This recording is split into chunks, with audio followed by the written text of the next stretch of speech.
We're just not going to attack citizens in Missouri or anywhere else just because we think we have the power to do such. Missouri Governor Mike Parsons taking the fight to his own party after 3 Republican state senators accused an Olathe man of being a shooter in the Chiefs Super Bowl rally. The Missouri Attorney General's office is representing those 3 lawmakers in their defamation lawsuits now. Welcome to Fox 4 News at 10 o'clock. I'm Kevin Barry.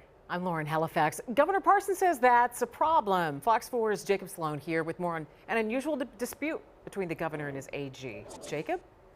Attorney General Andrew Bailey used to be the governor's chief attorney until Governor Parsons appointed him to replace Attorney General Eric Schmitt, elected to the Senate November 2022.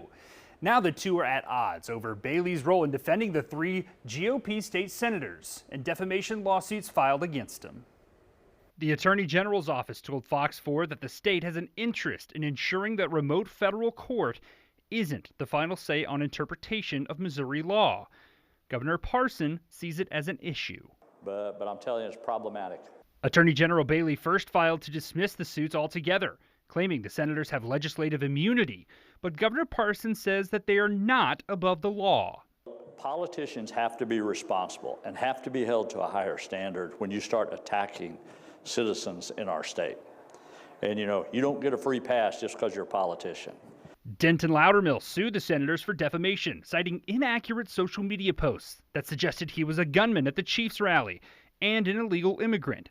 Both proved false. Loudermill's attorney says the AG's involvement raises questions. One question I would have for the residents is how many times has the Attorney General represented you in a personal lawsuit? She says the state senators should hire their own attorneys and says Loudermill is still dealing with the fallout from the posts. And now you're thrust into this media frenzy, and now you have the state of Missouri pretty much defending a lawsuit against you. And so it just shows injustice at every level, in my opinion. And she agrees with Governor Parsons that the 3 should be liable for their own actions. No different when I was sheriff. There's certain things you can do as sheriff, certain things. And if you cross the line, then you're held liable for those issues.